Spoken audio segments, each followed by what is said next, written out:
12월 8일 주일 예배를 시작하도록 하겠습니다. 기도하겠습니다. 성령님 임하여 주옵소서. 성령님 임하여 주옵소서. 아버지 감사드립니다. 12월 달도 이제 두 번째 주일입니다.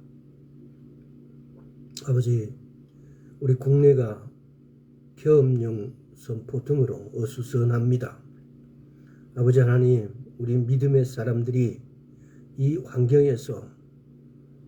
환경과 더불어 혼란에 빠지지 않고 이럴 때일수록 주님께 향하는 마음들 붙잡아 주옵소서. 이럴 때가 바로 주님이 오시겠다고 한 그때임을 알고 더 주님께 가까이 갈 수 있도록 주여 은혜 베풀어 주옵소서. 감사드리옵고 우리 주 예수 그리스도 이름으로 기도드리옵나이다. 아멘.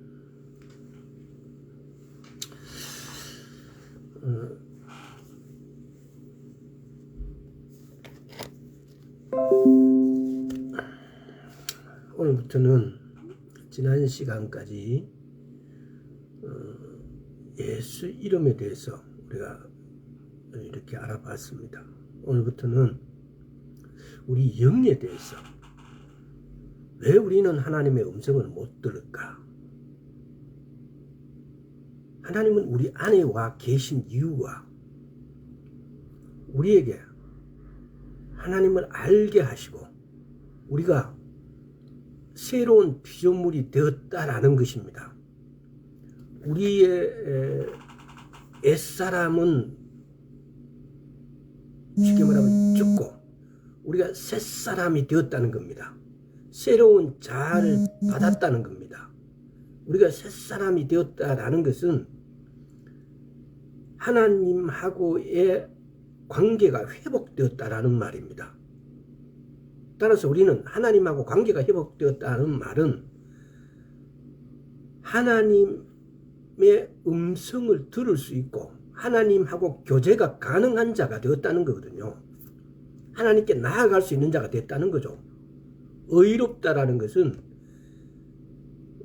하나님하고의 관계가, 내가 하나님 앞에 나아갈 수 있는 상태가 내가 의롭게 된 상태예요. 근데 우리는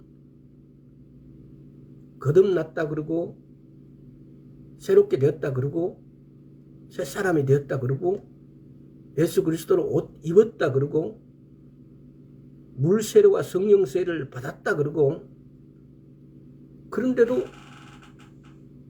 하나님의 음성을 못 들어요. 그것은 우리가 영을 잘 몰라서 그래요. 우리가 영을 안다면은 내 안에, 나의 영 안에 성령님이 와 계세요. 다시 말하면은 성령님의 안에 내 영이 들어가 있어요. 더 정확하게 표현하자면은.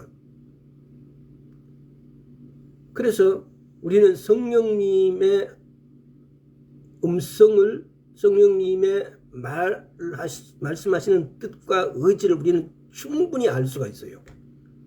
하나님은 영이세요. 우리가 혼으로, 육으로 영이신 하나님을 만나볼 수가 없어요. 하나님이 영이시기 때문에 우리는 영으로만이 하나님하고 소통이 가능해요. 교제가 가능하고. 마치 이런 거죠. 여러분들 중에 누가 돼지하고 교통할 수 있나요? 소하고 교통할 수 있나요? 그 차이만큼 갭이 있어요. 우리가 육으로, 혼으로 성령님을 알 수가 없어요. 하나님을 알 수가 없어요. 하나님은 영이시니 우리가 영으로 하나님하고 소통하게 되어 있어요. 그래서 제가 몇 번 말씀드린 적이 있지만은 나는 영이 나예요. 진정한 나는. 그래서 나는 영이고 내 영은 혼을 가지고 있고 육으로 옷을 입고 있는 거죠. 육이 나를 감싸고 있는 거예요. 이 나라는 존재예요.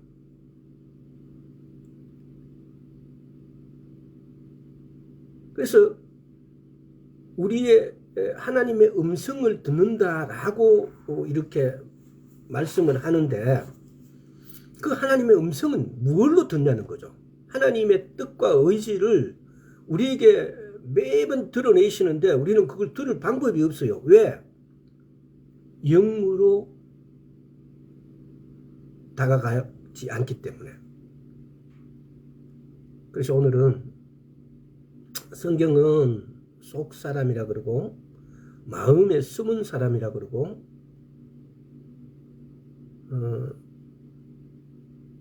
영이라 그러고 이것에 대해서 한번 알아보겠습니다. 그러니까 우리가 지금 보면은 육은 5가지의 감각으로 되어 있어요. 육은 5가지의 감각으로 되어 있다고요. 오감으로 되어 있어요. 시각, 청각, 미각, 후각, 촉각. 혼은 지정의로 구성되어 있어요. 지식과 감정과 의지로.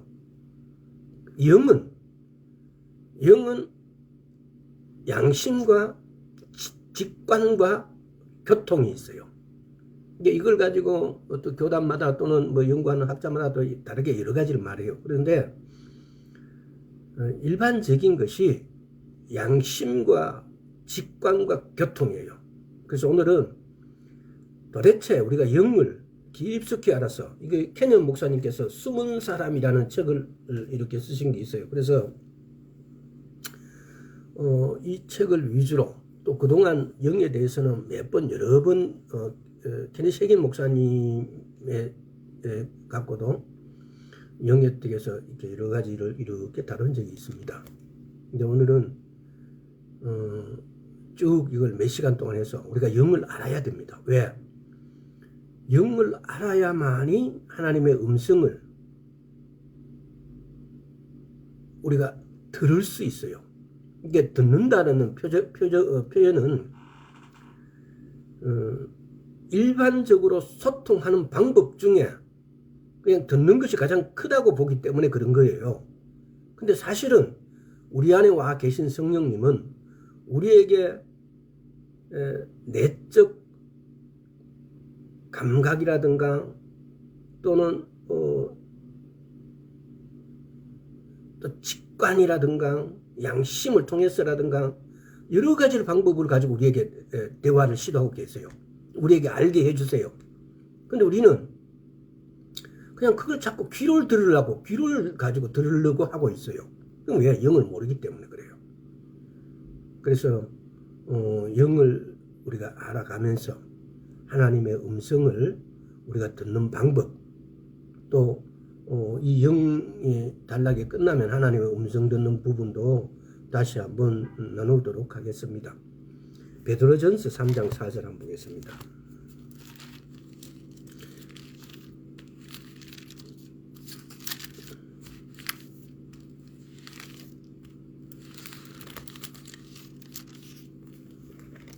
오직 마음에 숨은 사람을 온유하고 안정한 심령에 썩지 아니할 것으로 하라. 이는 하나님 앞에 값진 것이니라. 마음에 숨은 사람을, 그래요. 마음에 숨은 사람. 이게서 마음으로 번역된 것은 하트죠. 영어로 표현하면은. 근데 하트를 영과 혼에 구별되지 않는 마음은 사실은 영과 혼이 제대로 구분이 안 됐어요. 우리가 이게 성경에 보면은 이런 부분에 대해서 히브리어의 원서를 보지 않으면은 우리 성경이나 영어 성경에서 이런 부분들이 애매한 부분이 상당히 많아요. 우리는 일반적으로는 보면은 영은 스피리트라 그래요. 그러니까 혼은 마음 이렇게 혼에 또 마음 이렇게 하면 혼과 영이 같이 포함되어 있는 경우가 많아요. 구별되지가 잘 않아요. 그래서 하트 이렇게 하면은 마음 또는 심령 이렇게 표현이 돼요. 그래서 이 캐년 목사님은 마음에 숨은 사람이란 말을 심령에 숨은 사람, 이렇게 하트를 심령으로 이렇게 표현해 놨어요. 그러니까 영과 바꿔서도 좋다고 생각했기 때문에 이걸 심령으로 이렇게 번역을 한 거예요. 그래서 우리가 보면은 어느 학적으로 아주 논리적으로 우리는 그 예를 들어서 이게 스피리트가 0이면 0인데 왜 또 하트가 0이냐 이렇게 표현을 하는데, 이런 부분들이 언어의 어떤 뭐라 그래야 되나요? 그 언어가 갖고 있는 어떤 특성들이 있는 거예요. 히브리어가 갖고 있는 의미적인 어떤 부분들, 그리고 그 외에 다른 나라 언어들이 갖고 있는 어떤 감성적인 부분들, 또 의미적보다는 논리적인 부분들. 그러니까 우리는 우리나라에 살면은 우리가 우리 단어에 대한 것은 우리는 명확한 규제를 해 놓습니다. 근데 이제 거기서 문제가 생기는 것이 뭡니까? 외래어가 우리나라에 들어왔을 때 이 단어를 어떻게 번역할 것인가에 대해서부터 이제 문제가 생기죠. 그래서 성경이 히브리어로 써져 있기 때문에 그 히브리어로 써진 어떤 단어를 우리나라 말로 번역할 때 어떤 그 단어를 가장 그 원어인 히브리어에 대해서 가장 잘 설명하고 있을까? 대부분이 보면은 히브리어가 갖고 있는 그 단어의 여러 가지 의미, 감정, 이런 걸 우리나라 말로 다 표현할 수 있는 단어가 없어요. 이런 애매한 점이 있다는 사실을 알고, 그래서 심령, 마음에 숨은 사람을 이 켄연 목사님이 하트로 표현을 해놓은 거예요. 그래서 이런 부분들을 우리는 감안해서 들어야 돼요.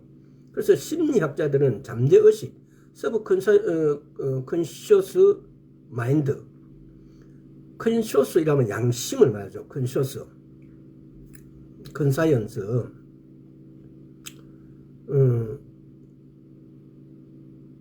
우리가 양심이라 부르는 것이 바로 영의 음성입니다.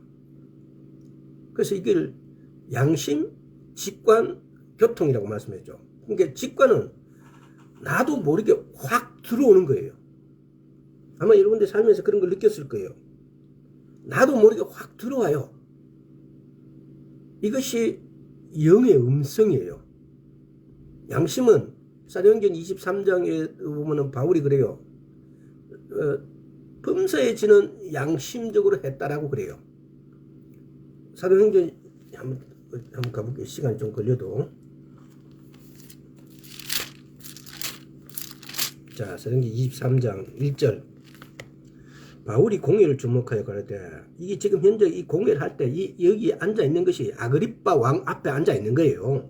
이거 지금 여기 저는 써져 있지 않는데, 아그리빠 왕 앞에서 지금 이 바울이 지금 증언을 하고 있는 거죠.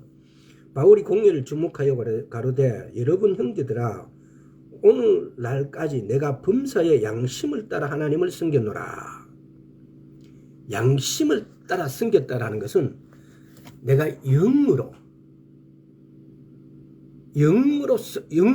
이렇게 섬겼다라는 거예요. 쉽게 말하면. 그래서 그러면 교통은 뭐냐? 이 교통은 사실은 여러 가지로 나눠져 있어요. 제가 읽은 책 중에서 아마 이걸 제가 언젠가 한번 다룬 적도 있는데, 그 목사님이 성함이 갑자기 기억이 안 나는데, 그 목사님이 이 교통에 대해서 자, 한번 교통에 대해서 간단하게 한번 짚고 넘어가겠습니다. 고린도후서 13장.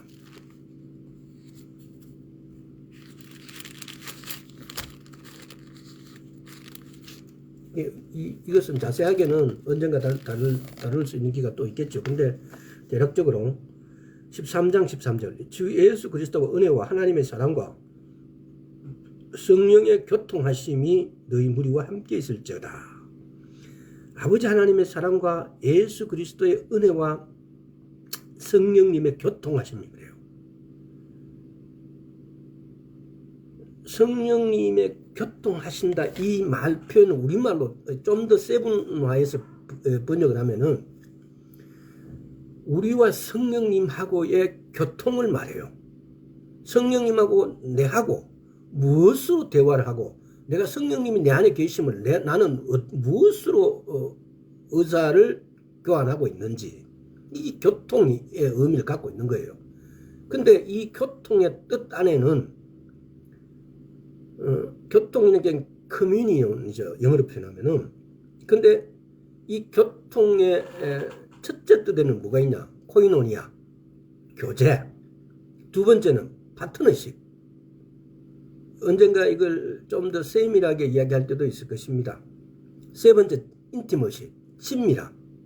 네 번째는 임재, 프리센스.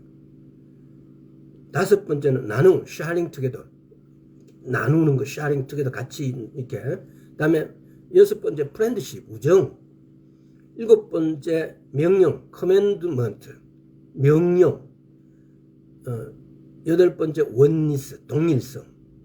그러니까 이 교통하면은 이렇게 다양한 의미의 뜻을 내포하고 있어요. 오늘은 이 정도가 있다라는 사실을 알고 또 영에 대해서 진행하다가 교통에 대해서 한번 뭐 다루는 것도 괜찮다고 생각합니다. 그래서 우리는 영이 도대체 무엇이며 영하고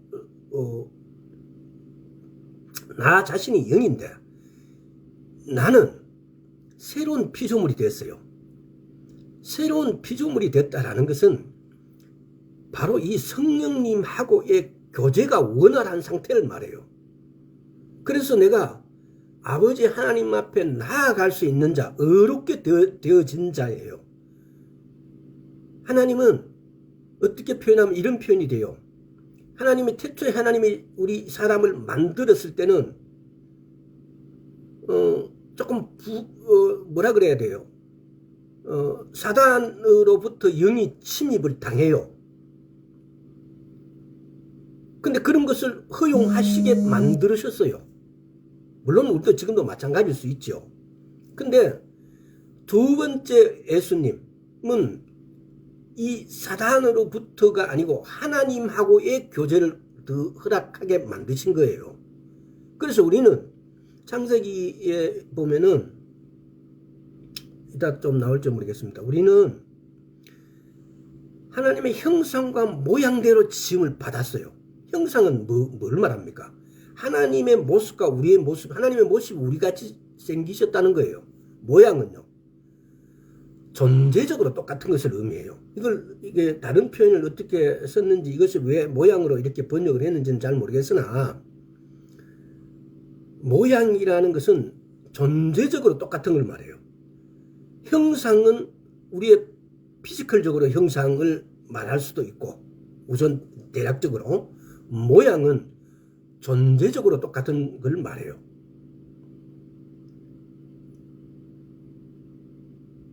하나님이 인격을 가지고 계세요. 우리도 인격을 갖고 있어요. 하나님이 성경에 쭉 이렇게 보면은 하나님이 화내세요. 하나님이 마음 상해하세요. 예수님이 마음 상해하셨듯이 성령님은 너무너무 마음 상해하세요.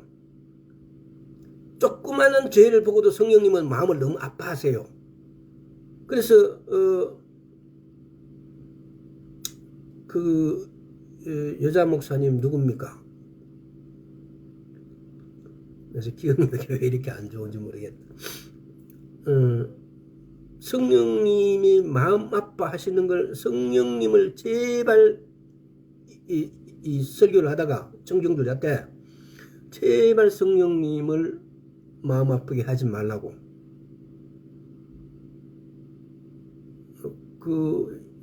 그분이 아주 지유의 은사에 탁월하신 분인데 나중에 생각나면 말씀드릴게요. 자, 그래서 우리는 오늘 이 시간부터 영에 대해서 알면은 성령님이 예수님이 지금 내게 뭐라고 하고 있는데 나는 그걸 지금까지는 전혀 몰랐어요. 이 성령님이 말씀하시는 것인지 예수님이 말씀하시는 거지 아예 우리는 묵살하고 살았어요. 근데 영에 대해서 알아야만이 지금 이것이 성령님께서 나에게 말씀하고 계시구나. 라는 걸 우리가 알 수가 있어요. 그러면은 우리가 그 말씀을 들었을 때는 바로 명령에 즉각적으로 순종을 해야 돼요. 영을 훈련시키는 걸 아마 그 몇 개월 전에 영을 훈련시키는 방법에 대해서 이야기한 적이 있어요. 영을 훈련하는 것은 첫째 말씀을 묵상한다.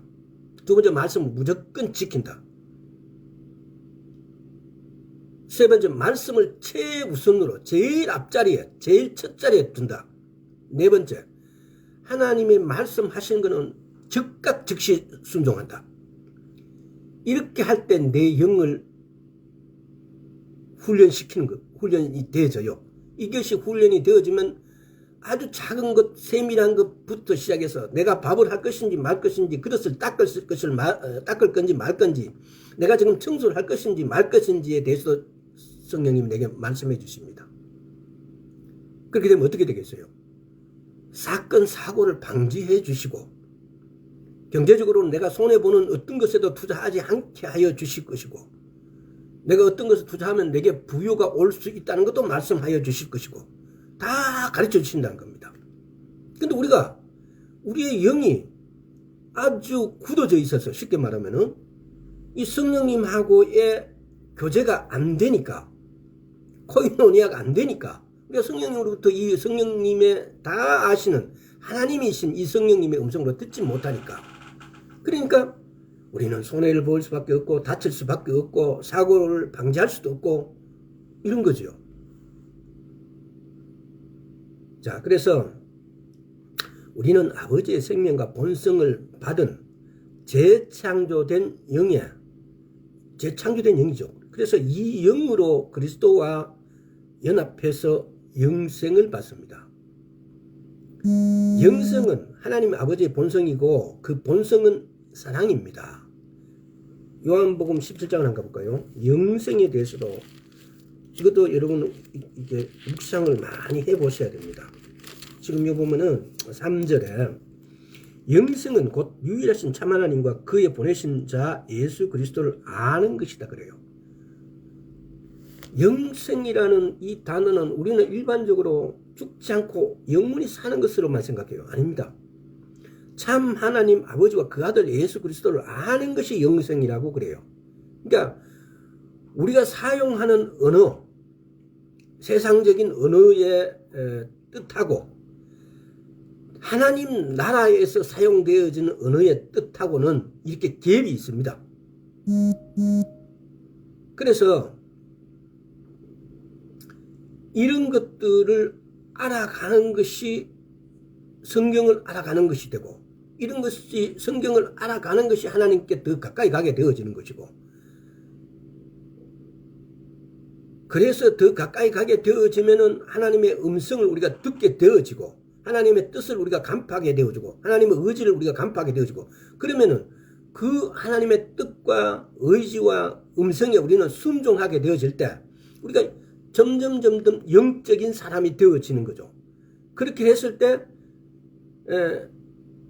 우리가 거듭났고 새 사람이 되었다라는 의미가 그런 뜻이에요. 거듭나고 새 사람이 되어져서 하나님의 자녀가 되었다라는 뜻은 이런 의미를 쭉 다 포함하고 있는 거죠. 또 사랑은 믿음의 어머니입니다. 그러니까 하나님 영성은 하나님 아버지의 본성이고 그 본성은 사랑인데 사랑은 믿음의 어머니예요. 사랑이 없다면은 깊은 믿음의 삶도 가질 수가 없습니다. 그러니까 이 사랑이란 것이 고린도전서 12장입니까 13장입니까? 사랑장이 나오죠. 근데 우리도 이 사랑도 그렇지 않습니까? 일반적으로 우리는 사랑이라면은 부모님께 대한 뭐 이렇게 사랑, 그걸 일반적으로 하나님하고의 사랑 관계를 아가페에다 이렇게 비유하고, 필레오, 친구 간의 어떤 우정, 또 에로스 남녀 간의 사랑, 뭐 이런 쪽으로만 이렇게 이게 세 가지 또 한 가지가 더 있는데 이렇게 분류를 해놓고 거기에다가 이렇게 맞춰갑니다. 그러나 말씀이 말하는 사랑은 그런 정도가 아니에요. 사랑은 오래 참고, 사랑은 서로 시기하지 않고. 잠시 한번 읽어볼게요. 고린도전 13장입니까? 13장 4절. 사랑은 오래 참고 사랑은 온유하며 오래 참고 온유하며 투기하지 하는 것이 자가 되지 아니하며 사랑은 자랑하지 아니하고 교만하지 아니하고 물에 행치 아니하며 자기의 유익을 굳지 아니하며 성내지 아니하며 악한 것을 생각지 아니하며 불의를 기뻐하지 아니하며 진리와 함께 기뻐하고 모든 것을 참으며 모든 것을 믿으며 모든 것을 바라며 모든 것을 견디느니라. 사랑은 이렇게 단순하지가 않아요. 그래서 이 부분도 여러분들이 누구나 다 아는 구절이고 말씀이지 않습니까? 깊이 묵상해서 한 단어 한 단어에 온유 같은 경우도 온유를 가장 잘 표현한 게 몽골 선교사였던 분의 쓴 책에 보면은 그렇게 나와 있었던 것 같은데요. 나귀 새끼 노새가 말을 너무너무 안 듣잖아요. 개가 조금 더 크가 힘이 생기면 개를 말 방법이 없어요. 근데 개를 그 산에 그러니까 아주 칼 같은 자갈이 있는 그런 산에다가 그 노새를 올립니다. 그러면 하루 종일 그 가서 풀 한 폭이 없는데 그 산에 자갈에 갖고 막 이리 둥글고 저리 둥글고 가다 보면은 막 이게 얘가 풀이 배도 고프고 막 풀이 싹 죽어갖고 이제 내려와요. 내려와서는 좌로 가면 좌로, 우로 가면 우로 잘 따라와요. 이 상태를 온유하다라고 그렇게 표현을 했어요. 자, 재창조된 영이 지혜와 갈라디아서 5장 22절에 사랑과 희락과 화평과 오래 참음과 자비와 양성과 충성과 온유와 절제, 이 9가지의 사랑의 열매,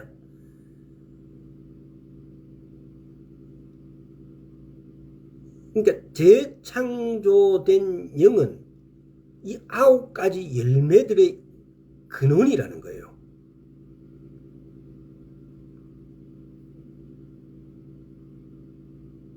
그러면은 우리가 나의 영은 이거 한번 생각해 봐야 돼요.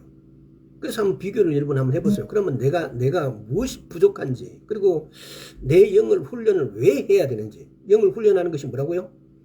하나님 말씀을 첫째 묵상하는 거, 하나님 말씀을 무조건 지키는 거, 하나님의 말씀을 제일 첫 자리에 두는 거, 그리고 하나님 말씀이 들었다면 그것이 명령이 떨어진 순간 바로 즉각적으로 순종하는 거예요. 이게 내가 이렇게 가려고 했는데, 이렇게 하려고 했는데 하나님의 음성은 이걸 하지 말라 그랬다. 즉각적으로 순종해야 돼요. 이렇게 할 때 내 영이 훈련을 통해서 내 영이 성장을 해요. 이걸 아주 오래 전에 이렇게 나눴던 것 같은데 외워 두세요.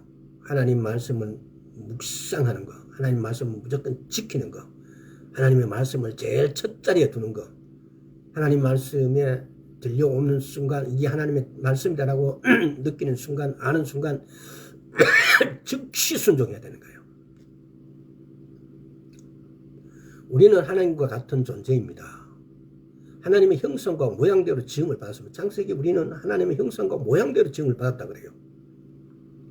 그래서 조금 전에 말씀드렸잖아요. 하나님의 그러니까 우리도 하나님은 영이시니 그래요. 하나님은 영이시라고요. 하나님의 존재는 영이시라고요. 제가 말씀드렸잖아요. 돼지와 우리가 교통이 안 돼요. 소통이 안 돼요. 우리가 사람, 소와도 소통이 안 돼요. 대화가 불가능하지 않습니까? 하나님은 영이세요. 그래서 우리의 영과 하나님하고는 교제가 가능해요. 근데 우리의 영은 귀, 눈, 모든 감각이 닫혀져 있어요. 우리 영적인 어떤 것들이. 근데 우리는 대부분의 사람들이 육의 기능으로 영이신 하나님을 만나려고 해요. 혼의 기능으로 영이신 하나님을 만나려고 해요. 들으려고 애써요. 보려고 애써요. 불가능해요. 그래서 하나님의 음성을 듣는다라고 하니까 사람들이 귀를 쫑긋하고 눈을 뜨고 감각을 여러 가지 5가지 감각들을 자꾸 예민하게 이렇게 하려고 그러고 청중들 앞에 조용해라 우리가 하나님 음성도 전혀 방법이 틀려요. 내 지정의를 아주 예민하게 해서 하나님의 음성을 듣겠다고 노력하고 있어요. 물론 내 지정의를 통해서 내 감각을 통해서 그 통로로 삼기는 하겠지요. 하나님의 음성을, 하나님께 하는 의지를, 뜻을. 그러나 그 통로 삼는 것으로 하나님의 일하심, 하나님의 말씀을 우리가 들을 수가 없어요. 알 수가 없어요. 오직 내 영이 하나님의 음성하고의 교제가 이루어져야 돼요. 내 영이 교통해야 돼요. 하나님하고. 그래서 교통하는 것이 코인에 교제해야 되고 파트너십, 친밀함, 임재, 나눔, 프렌드, 우정, 명령, 동일시하는 거, 원리스 이것이 하나님하고 내 영의 어떤 것과 하나님은 영이시니까 하나님하고의 교제만이 하나님의 음성을 우리가 들을 수 있다는 겁니다. 그래서 이런 부분들을 그러니까 우리는 앞으로 조금 더 진행하면서 더 많이 각자 보면 답을 조금씩 찾아가겠죠. 이 영의 숨은 사람, 마음의 숨은 사람을 다루면서. 근데 우리는 각자의 보면은 각자의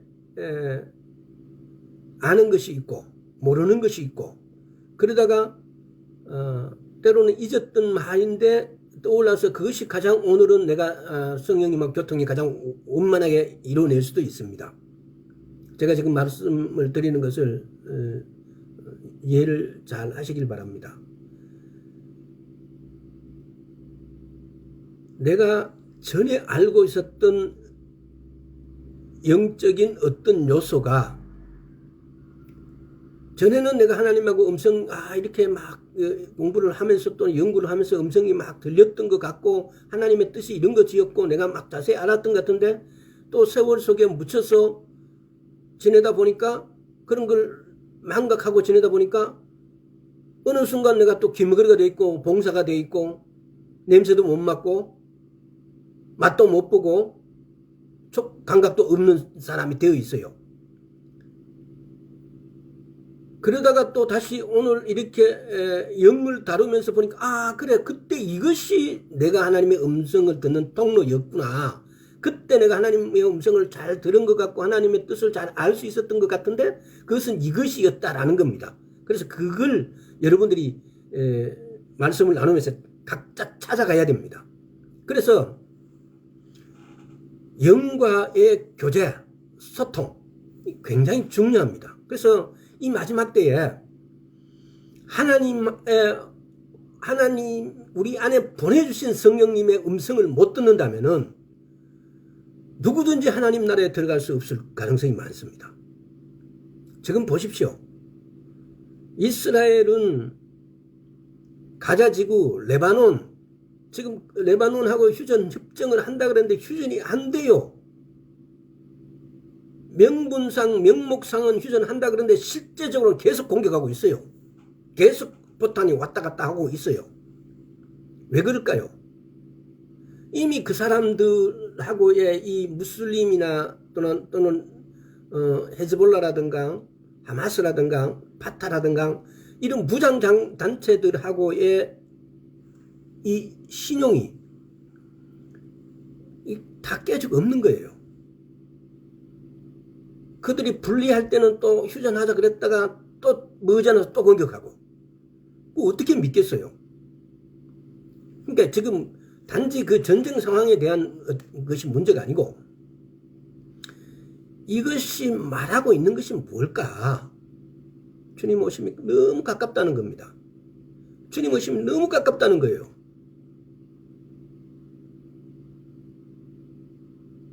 계시록을 여러분 공부해 봐야 됩니다. 이제는 계시록 6장에 보면은 인 떨어지는 인 떼는 순서가 나와요. 첫째인, 둘째인, 셋째인, 넷째인 쫙 떼는 순서가 나와요. 그러니까 어떤 목사님은 이런 말을 한 적이 있어요.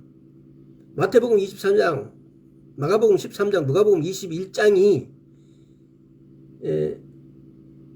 하고 계시록 6장하고는 바로 이 종말 시작을 아는 의미에서 요한복음에서 기록하지 않았는데 계시록에서 계시록 6장이 바로 요한이 쓴 종말장이다라고 말을 표현하신 분이 있었어요. 저 동의를 했었어요.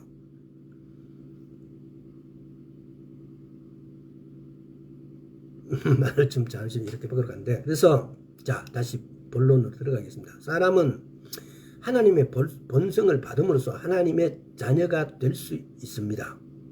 만일 사람이 물리적인 존재라면 사람은 하나님의 본성을 받을 수 없습니다. 만일 사람이 정신적인 존재라면 하나님의 본성을 받을 수 없습니다. 혼적인 존재라면, 또 물리적이라는 표현은 뭡니까? 육적인 존재라면은 우리가 하나님의 본성을 받을 수가 없다고요. 왜? 하나님은 영이십니다. 하나님은 영이십니다. 그래서 우리의 영으로만이 하나님하고의 교제가 가능하고 소통이 가능하다는 겁니다. 그럼 우리는 어떻게 해야 돼요? 우리의 영을 우리는 알아야 돼요.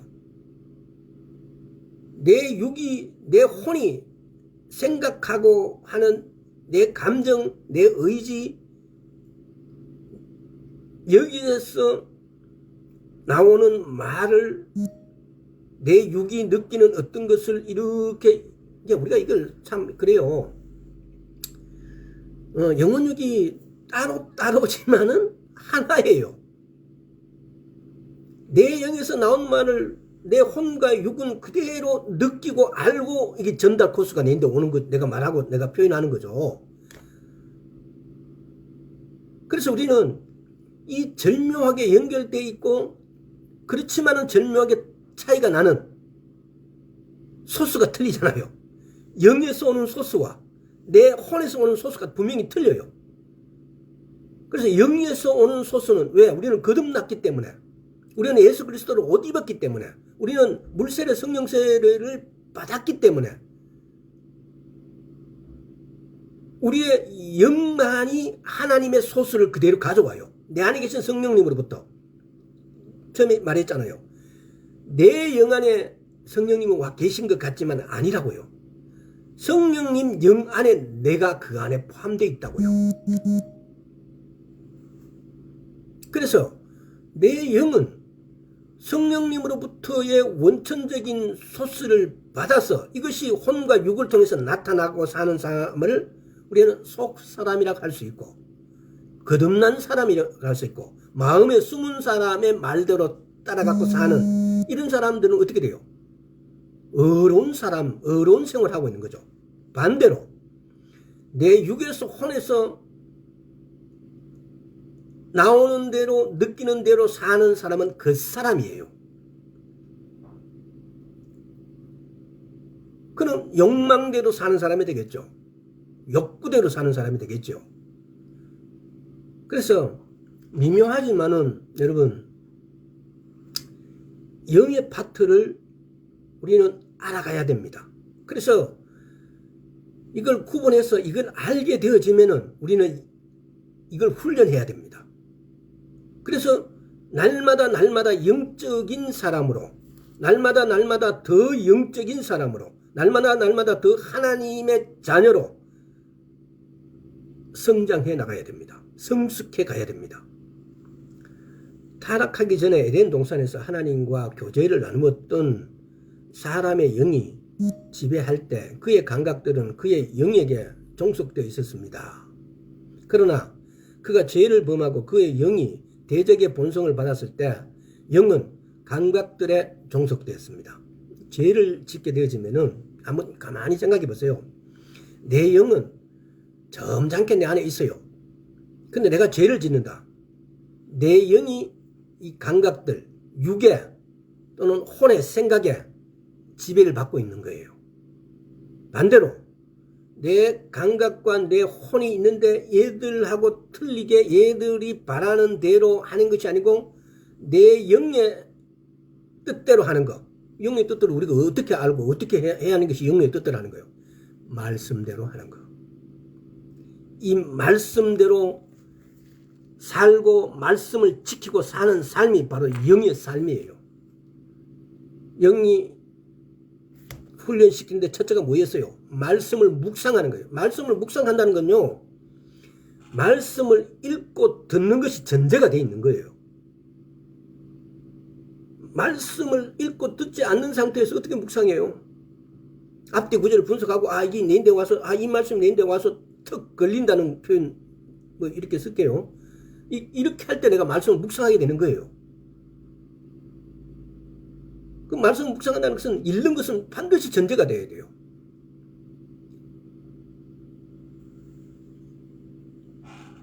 아담이 타락하기 전 오감이 아주 일부분만 사용했을 것이며 타락하는 순간 그의 영의 지배력을 잃었고 영은 지배력을 잃었고 그의 오감이 그 자리를 차지했고 이제 그의 감각에 즉 시각, 청각, 미각, 후각, 촉감에 의존할 수밖에 없었을 것이다.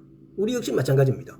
우리 역시 내 영의 뜻대로 움직이는 것은 내가 이 말씀대로 움직이는 거예요. 근데 이 세상에 살다 보니 지금 요즘 이렇게 젊은 사람들하고 가끔가다 제가 앉아 이렇게 대화를 하다 보면요, 아주 목표의식이 우리 젊었을 때보다 훨씬 더 뚜렷해요. 아주 긍정적이에요. 그런 부분은. 근데 그렇게 뚜렷한 목표의식을 갖고 있는데 아주 부정적이에요. 그 목적이 오로지 돈, 자기 생활의 안정, 이 세상에만 목표로 뚜렷하게 두고 있습니다. 어떻게 해서 돈 벌어서 어떻게 돈을 벌었고 내가 1년, 2년, 10년 뒤에는 내가 얼마나 벌어서 어떤 집을 사고 10년 뒤에 내가 뭐 50, 60 됐을 때는 내가 노후를 어떻게 보내고 이렇게 하겠다라고 아주 목표 뚜렷하게 세워놓고 열심히 살아요. 과연 그렇게 될까요?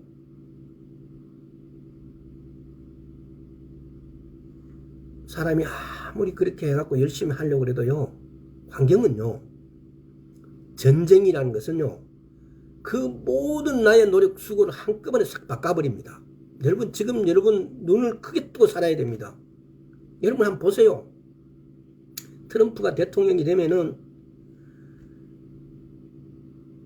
말들이 많아요. 전자화폐가 만들어질 것이고 그냥 코인 정도가 아니고 코인은 물론이고 그래서 미국이 총 부채가 4경 6천조래요. 6천조래요. 4경 6천조. 그게 미국은 여러분들 아시는 분들은 아시겠지만 미국은 우리나라처럼 한국은행이 있는 게 아니에요. 미국 정부가 미국 화폐를 발행하고 찍고 있는 게 아니에요. 일반 기업이, 민간 기업이 미국 달러를 찍어내고 민간 기업인데 미국 정부는 그 돈을 빌려서 와서 쓰고 있어요. 그럼 이자는 못 갚잖아요. 그래서 미국이 그런 것에 대해서 그걸 뭐라 그래요?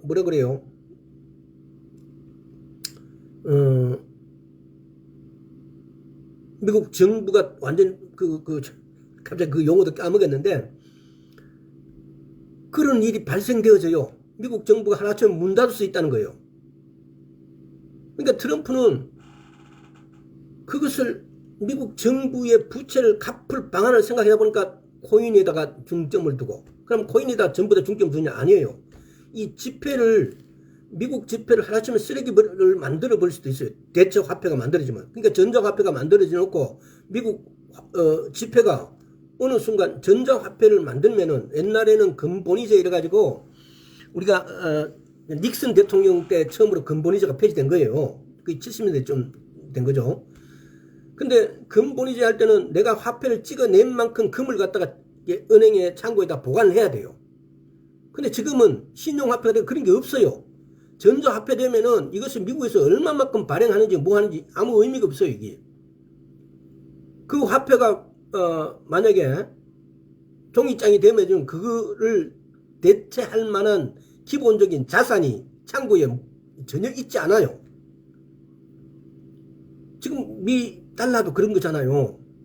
우리나라 지폐도 마찬가지고요. 우리나라 예를 들어서 이걸 한번 여러분 한번 생각해 보세요. 정말 이 우리 사회 구조가 얼마나 엉터리고 얼마나 웃기는 건지. 과거에 지금도 조개 무덤에 가면 조개 껍데기가 화폐로 쓰였던 생각해 보세요.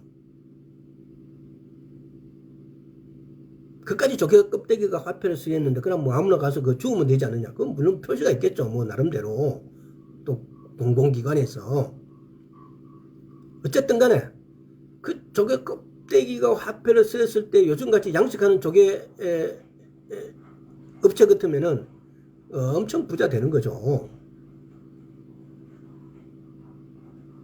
우리가 사용하는 이 화폐가 실제적 가치를 지금 가지고 있지 않다는 겁니다. 그래서 미국 트럼프 같은 경우는 그래서 전자화폐를 발행하고 코인에다가 화폐를 두고 미국과 중국과 인도는 금을 대량으로 모으고 있어요. 중국은 코인을 억제하고 코인을 정부 차원에서 방지를 했어요. 그리고 난 다음에 미국은 이 코인의 약 30~40%를 지금 갖고 있대요. 근데 인도도 마찬가지고 오로지 금을 모으고 있어요. 근데 미국은 금보다는 이 코인에 그래서 또 지금은 거의 세계 경제의 90% 이상을 달러가 차지하고 있으니까 세계 화폐로 통용되고 있으니까. 근데 미국은 이 세계 달러에서 미 정부가 4경 6천조라는 엄청난 부채를 지고 있으니까 민간 기업인데 그래서 미국은 이걸 해결하는 거 단순히 해결하겠다 이 말이에요. 트럼프는. 그래서 그렇게 하기 위해서 뭘 한다고요? 전자화폐를 만들어 버린다고. 그럼 종이화폐 갑자기 쓸모가 없어져 버려요. 왜? 전부 전자화폐를 쓰게 되니까. 지금 우리 환경이 그렇게 돼 있잖아요. 지금 우리나라 같은 경우도 현금 없어도 얼마든지 사용하고 이렇게 생활할 수 있잖아요. 그러니까 이렇게 전자화폐를 만들어 보면 종이돈이 완전 취지가 돼버리면 트럼프는 그걸 가지고 4경 6천조를 깎겠다는 거예요. 그럼 전혀 애쓰고 뭐 어떤 물질 자본 이런 거 필요 없이 그냥 갚아버리겠다. 그러니까 이 다 복잡해서 제가 자세히는 뭐 하지만은 이런 심리를 가지고 있나 봐요. 그래서 지금 코인이 비트코인이 막 가격이 막 10만 달러를 넘어섰어요. 지금 막 올라가고 있고 기타 코인들도 막 올라가고 있고 금값도 많이 올라갔어요. 근데 금값은 미국이 주 금값에 주도하지 않으니까 대신에 지금 이것도 한번 여러분 살펴보세요. 뭐냐 이러면요. 금이 한때 몇 년 전에는 금이 생산량이 늘어난다는데 지금 생산량이 늘어나지 않고 있대요. 생산이 줄어들고 있대요. 광산이 전부 다 폐지되고 있고 광산이 거의 일부 뭐 1년에 뭐 얼마 정도로 딱 이렇게 그 이하로 이렇게 3천 톤인가 이 정도 딱 정해져 있더라고요. 그 밑으로 자꾸 내려가고 있대요. 그러니까 금값이 많이 올랐잖아요. 그래서 인도나 중국은 금을 막 이렇게 국가적으로 국가 자본으로 모으고 있어요. 그러니까 이렇게 화폐 시장의 변화에 정부들이 이미 손을 쓰고 있다는 겁니다. 그러니까 앞으로 한 2000년도니까 지금 2024년, 2030년 정도 가면 금값도 지금의 한 3배 정도는 올라간다라고 이렇게 말을 하더라고요. 지금 우리나라 돈은 한돈에 약 거의 한돈이 아니라 한돈입니까? 하여튼 굉장히 많이 올랐어요. 그래서 이런 부분들에 이렇게 되는 것이 성경에는 뭐라고 그럴까요? 그러면은 성경에는 이런 것을 재난의 시작이라 그래요. 말하다가 엉뚱한 데 간다. 여러분 이 신경을 한번 써보세요. 그러면 지금은 여러 가지 유튜브나 이런 데에서도 많이 그런 걸 다뤄요. 그래서 이 혼란의 시대에 우리는 우리 영을 개발해야 돼요. 우리 영의 음성을 우리 영을 통해서 성령님의 음성을 들을 수 있어야 돼요. 이 마지막 때에 주 오심이 가까운 이때에 우리가 살아남고 우리가 하나님 앞에 설 수 있는 것은 바로 우리 영을 훈련시키고 개발해서 하나님의 음성을 들어야 돼요. 사람의 영은 하나님과의 만남을 잃었습니다. 사람의 육체로 영원히 살 수 없고 죽음에 종속되었습니다. 그러니까 이것이 이런 상태로 아담이 죄를 짓고 이제 우리인데서 우리는 새로운 피조물이 됐어요. 사람은 영이며 혼을 가지고 있습니다. 혼은 추론할 수 있는 능력을 구성되어 있습니다. 지정 2로 구성되어 있고요. 사람은 물리적 육체 안에 살고 있습니다. 나의 진짜 나는 내 영이고 혼을 가지고 있고 육체 안에 살고 있습니다. 이거는 정의예요. 나에 대한 정의. 나는 영이고 혼을 가지고 있고 육체 안에 살고 있습니다. 이것이 나예요. 물리적 육체는 오감을 소유했고 오감은 뇌의 교육자들이며 선생들입니다. 그러니까 우리의 생각, 심령에 숨은 사람,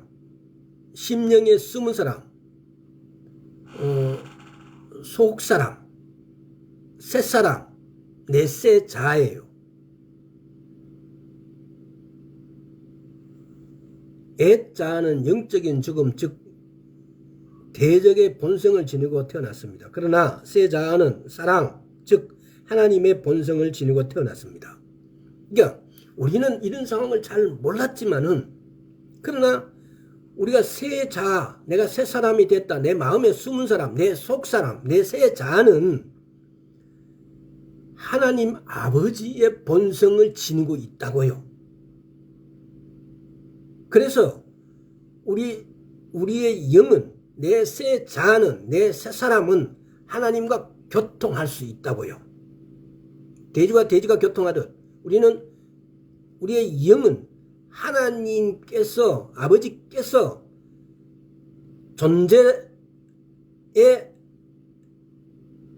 마찬가지로 우리를 그렇게 만드셨기 때문에 우리를 거듭나게 하셨기 때문에 아버지의 존재로 그래서 우리의 영은 아버지의 본성을 지니고 거듭났습니다. 새로 태어났습니다. 리버스가 됐습니다.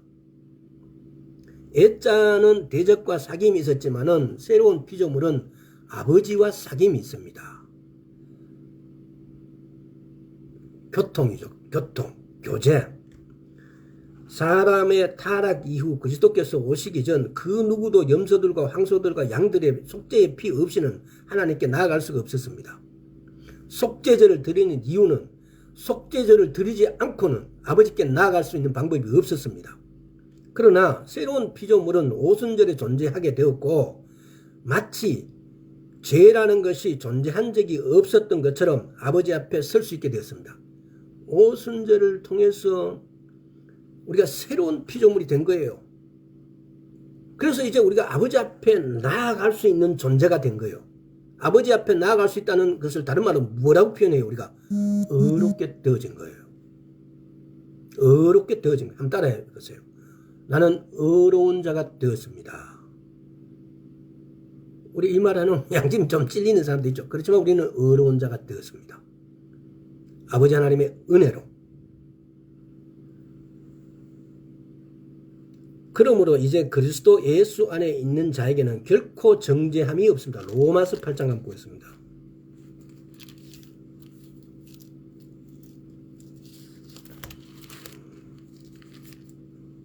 로마서 8장 1절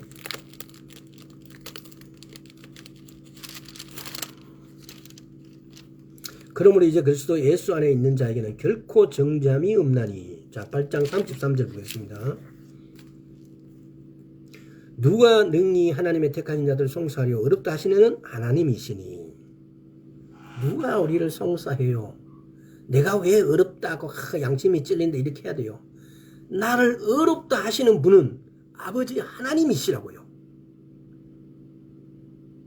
창세기 15장에 아브라함이 진짜 어려워서 어렵다고 하신 게 아니에요. 어렵게 여겨주심으로 인해서. 우리 역시 마찬가지예요.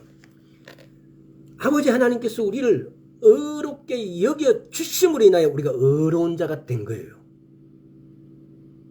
내가 물세례와 성령세례를 받았기 때문에, 내가 거듭났기 때문에, 내가 예수 그리스도를 옷 입었기 때문에 내가 어렵다고요? 어렵게 여겨주심으로 인해서 내가 어렵게 된 거예요.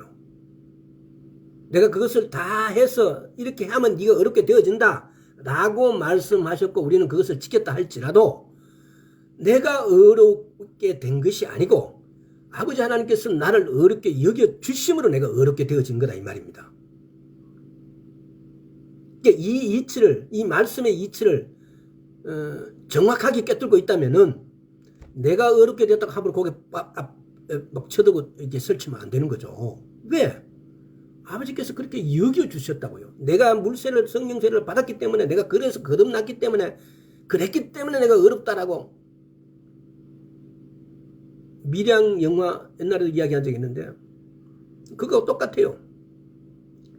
자기 아들을 죽인 원수가 교도소에 들어가 앉아 있는데 예수 교회를 가서 남을 용서하라 그러고 용서하라 그러니까 이 엄마가 용서하러 교도소 가니까 그 죄인이 뭐라 그래요? 나는 예수를 믿어갖고 교도소 안에서 예수를 믿어갖고 난 죄 다 사함받았다고 너무 떳떳하게 태어나겠는 게. 그러니까 이 엄마가 거기서 뭐 이런 경우냐라고 다시 교회에서 절로 가요.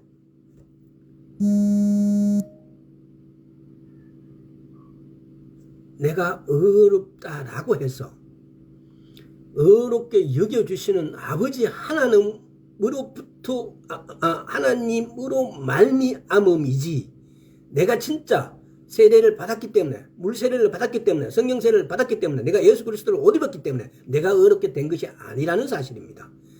어렵게 여겨주심으로 내가 어렵게 됐다는 사실. 우리는 이 점을 말씀은 그렇게 하면 어렵게 되어진다라고 하지만 우리는 이 점이 말씀에 우리가 지켜야 될 우리가 알아야 될 키워드예요. 이 새로운 피조물의 사람이 그리스도 안에서 하나님의 의가 되었습니다. 이것이 우리가 그리스도 안에서 하나님의 의가 되어진 거예요. 하나님은 사람에게 자신의 본성을 주셔 새로운 피조물이 되도록 하셨습니다. 하나님은 사람이 강가가 아닌 그의 영을 통해서 우리와 만나십니다. 우리는 우리의 영을 개발하는 것을 반드시 해야 하는 겁니다. 어떻게 한다고요? 영을 어떻게 훈련시킨다고요? 하나님 말씀을 첫째 묵상해야 된다는 거. 묵상한다는 것은 하나님 말씀을 읽는 것이 반드시 포함되어 있습니다. 여호수아 1장 8절에 보면은 여호수아가 하나님께서 말해요. 항상 이 옆에다가 모세 오경을 두고 항상 수시로 읽으라고 그래요. 말씀을 실천하라 그래요. 야고보서 1장 22절에 행함이 없는 믿음은 가짜라고요. 말씀을 첫째 자리에 두라 그래요. 잠언 4장 20장에서 잠언 한번 찾아보겠습니다. 잠언 4장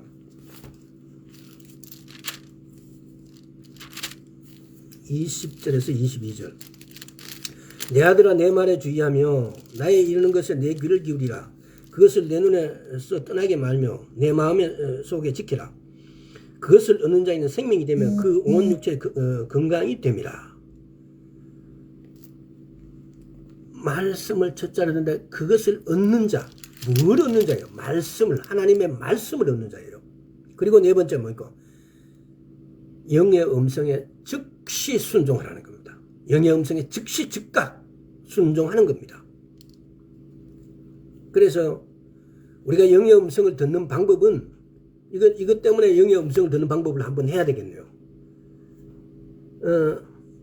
직감, 인티튜션, 직감, 또 이너 보이스, 하나님의 내적 음성, 또 이너 가이던스, 내적 인도, 이런 것들도 우리 양심을 통해서 나오는 거예요. 그래서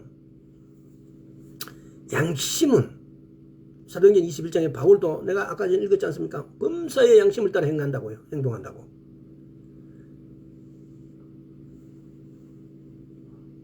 시간이 이렇게 다 돼버렸어. 그래서 오늘은 여기까지 하겠습니다. 그래서 이번 기회를 통해서 우리 영을 훈련하고 우리 영에서 하나님이 뭐라고 하시는지 성령님께서 하시는 음성을 우리는 반드시 캐치해야 됩니다. 알아야 됩니다. 이 마지막 때에. 그래서 성령님이 하는 음성을 들을 수 있어야만이 대비를 합니다. 준비를 합니다. 예비를 합니다. 교회를 20년 30년 다녔는데 하나님의 음성을 못 들어요. 교회를 30년 다녔는데 40년 다녔는데 계급은 장로 최고 높아요. 근데 하나님의 음성을 전혀 못 들어요. 뭐 한 겁니까? 아무 의미 없습니다. 이번 마음의 숨은 사람, 심령의 숨은 사람을 통해서 우리가 하나님의 음성을 듣고 또 우리 영을 제대로 알아서 우리 영을 활짝 열어서 성령님 안에 내 영이 있다는 사실을 인지해야 됩니다. 오늘 여기까지 하겠습니다. 아버지 하나님 감사합니다. 우리 영이 훈련을 제대로 시켜서 성령님의 말씀하신 것을 바로바로 알아들을 수 있도록 주의 은혜 베풀어 주옵소서. 감사드리고 우리 주 예수 그리스도 이름으로 기도드리옵나이다. 아멘. 여기까지 하겠습니다.